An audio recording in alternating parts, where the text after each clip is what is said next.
Assalamualaikum warahmatullahi wabarakatuh. Halo history lover semua, kembali lagi bersama gua di kelas sejarah bersama Sami.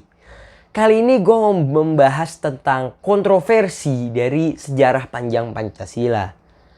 Yang kita banyak tahu kan Pancasila itu bermula dari BPUPKI.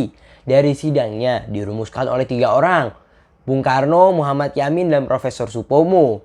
Namun yang menjadi masalah adalah sumber yang dipakai untuk menjelaskan tentang peristiwa ini, peristiwa runtut dari sidang ke sidang itu kurang kuat.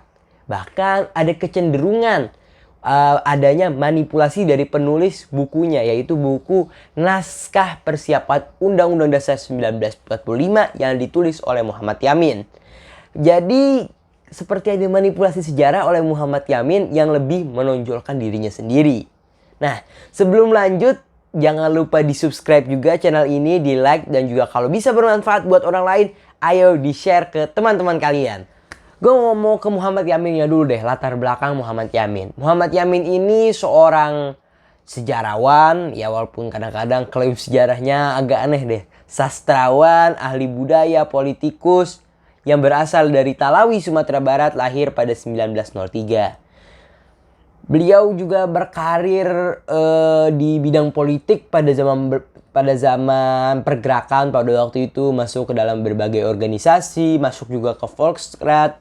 Nah, ketika Jepang masuk, beliau memilih jalan kooperatif bekerja sama dengan Jepang, sehingga beliau masuk dan ikut menjadi anggota BPUPKI yang cukup berpengaruh pada waktu itu. Balik ke topik sejarah Pancasila tadi.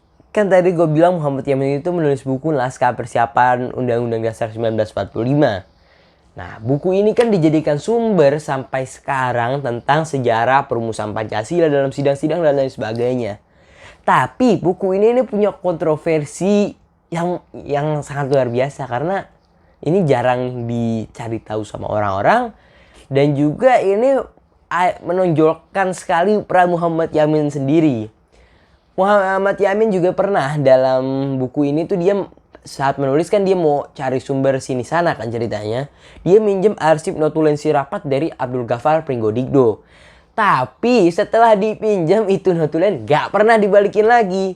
Jadi setelah dipinjam dia pakai buat nulis dan gak pernah dibalikin lagi. Ini kan membuat kita berspekulasi kalau ada yang salah nih.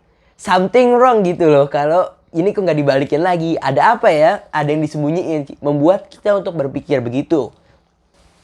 Yang aneh lagi, Muhammad Yamin itu kan membacakan pidatonya tentang dasar negara itu 29 Mei di depan sidang BPUPKI. Dia ada ngasih rumusan lisan, secara lisan. Dan juga ya ini nih ada di sini ya.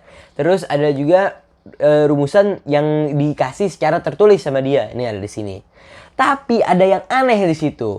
Kenapa? Karena kalau coba dilihat, sama banget kan kayak Pancasila yang sekarang, hampir nggak ada bedanya. Apalagi dalam dokumen yang dia kasih, yang dia melampirkan di bukunya itu, Naskah Persiapan itulah panjang namanya.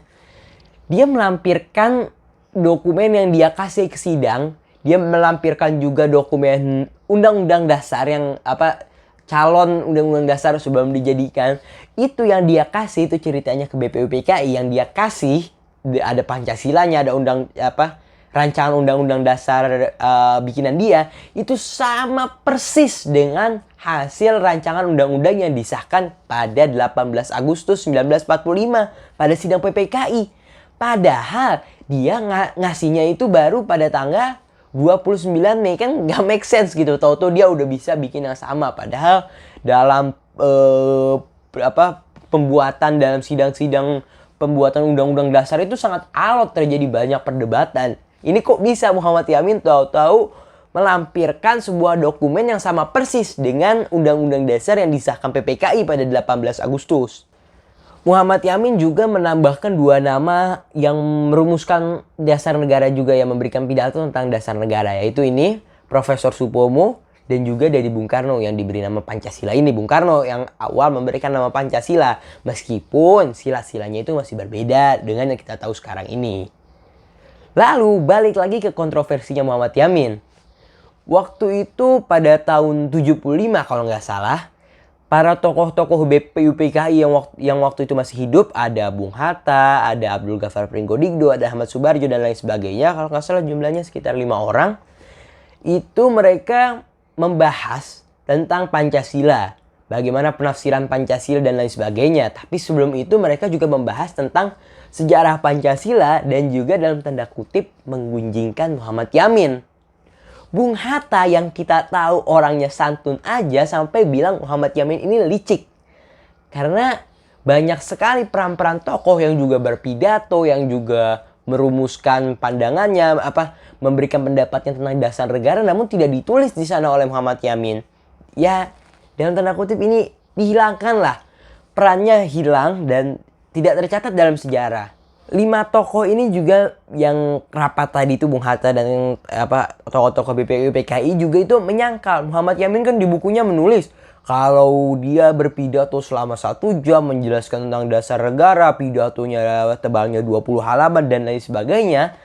Tapi mereka ini, tokoh-tokoh yang ada pada sidang BPUPKI itu menyangkal.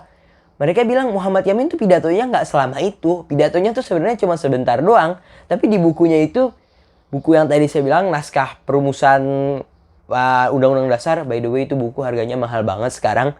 Gue juga sebenarnya pengen punya karena itu rare book dan tetap keren ya walaupun ada manipulasinya di situ, tapi tetap keren aja kalau punya bukunya. Itu harganya tuh sekarang mahal banget, bukunya udah jarang. Dan kalau nggak salah ada 3 jilid bukunya, masih pakai ejaan lama, terbitan tahun 50-an. Itu keren sih sebenarnya kalau punya buku antik walaupun isinya agak aneh. Kontroversinya banyak. Oke, back to the topic. Jadi Muhammad Yamin itu menurut tokoh-tokoh yang hadir pada sidang BPUPKI itu pidatonya tuh nggak selama itu dilebih-lebihkan oleh Muhammad Yamin. Muhammad Yamin juga ini akhirnya seolah-olah gayung bersambut dengan pemerintah Orde Baru. Kalau kita baca aja ini bukunya Muhammad Yamin kan jelas lebih memberikan peran sentral kepada dirinya sendiri dalam penyusunan Pancasila ini. Nah, ini sesuai dengan kepentingan Orde Baru yang ingin melakukan desoekarnoisasi untuk meminimalisir peran Bung Karno dan di sini bisa digantikan dengan perannya Muhammad Yamin. Pak Nugroho Noto Susanto, sejarawan yang dalam tanda kutip dekat dengan Orde Baru pada waktu itu, beliau menjadikan buku Yamin ini sebagai sumber dan juga menjadi alat untuk desoekarnoisasi, untuk menghilangkan peran Bung Karno. Tapi kalau kita juga bilang, oh ini memang anti Bung Karno, mereka punya jawaban. Kenapa? Karena bukunya Yamin ini pernah di-endorse, dalam tanda kutip ya. Bukan endorse kayak sekarang di selebgram, bukan. Tapi pernah dijadikan referensi Bung Karno dalam pidatonya. Buku Yamin yang kontroversi ini dijadikan referensi Bung Karno dalam pidatonya yang berjudul Respublika, sekali lagi Respublika, itu menggunakan sumber dari bukunya Yamin. Makanya jadi serba salah juga ini yang bilang anti Bung Karno, mereka punya jawaban. Loh, Bung Karno aja make. Jadi kayak begitu deh. Walaupun isinya memang banyak yang tidak sesuai dengan sejarahnya. Nah, yang amat disayangkan lagi adalah hilangnya arsip notulen BPUPKI yang lain. Jadi, kan tadi ada yang udah hilang tuh kan, dihilangin sama Muhammad Yamin. Sebenarnya masih ada juga di arsip Belanda, kalau nggak salah di arsip nasionalnya Belanda itu, ketika Belanda datang agresi militer kedua, mereka kan merampas lah arsip-arsip yang ada di ibu kota Yogyakarta pada waktu itu dan dibawa ke Belanda. Nah, pada tahun 80-an ada program pengembalian arsip-arsip itu, jadi dari Belanda dikembalikan ke Indonesia. Di antaranya adalah notulen BPUPKI itu yang dinamai Pringgodigdo Archive. Arsip yang dikirim Belanda ke Indonesia itu sayangnya hilang. Pada tahun 80-an itu arsipnya dikirim, kembalikan yang asli ke Indonesia tentang notulen rapat BPUPKI itu hilang arsipnya. Dinyatakan arsip nasional sebagai arsip yang hilang. Sampai sekarang juga belum ditemukan. Di Belanda sendiri sebetulnya ada salinannya. Tapi sayang seribu sayang, dalam proses duplikasi arsip, pegawainya ini nampaknya nggak teliti. Jadi lembaran arsipnya itu terpotong, jadi nggak bisa kita pakai. Dan di Indonesia ya spekulasi gue sendiri ya, ini gue berspekulasi, ada kemungkinan kalau arsip itu bukan hilang tapi dihilangkan ya. Tapi Ini terlepas dari benar salahnya ya. Ini cuma pendapat pribadi gue, bisa benar bisa salah. Kalau nggak setuju bisa tulis di kolom komentar. Nah, segitu dulu pembahasan kali ini. Nanti kalau ada request membahas lain tulis aja di kolom komentar. Oh iya, gue dari tadi nggak ngasal ngomong. Gue ngambil dari sumbernya itu buku ini. Muhammad Yamin, penggagas Indonesia yang dihujat dan dipuji. Ini adalah seri buku Tempo yang serinya seri buku Tempo Bapak Bangsa. Recommended lah buku-buku Tempo ini, bahasanya asik juga. Oke, sekian dulu. Jangan lupa di like, comment, subscribe, dan share. Dadah. Wassalamualaikum warahmatullahi wabarakatuh. Salam History Lover.